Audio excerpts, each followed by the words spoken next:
ఎండు రొయ్యల స్మెల్ చాలా మందికి నచ్చదు.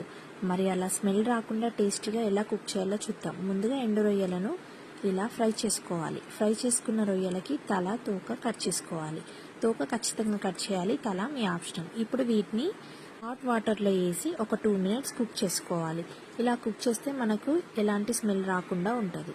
ఇప్పుడు ప్యాన్లోకి ఆయిల్ తీసుకొని ఆవాలు, జీలకర్ర, అలాగే ఆనియన్, మిర్చి వేసుకోండి. తర్వాత అల్లం పేస్ట్, పసుపు వేసి కలుపుకొని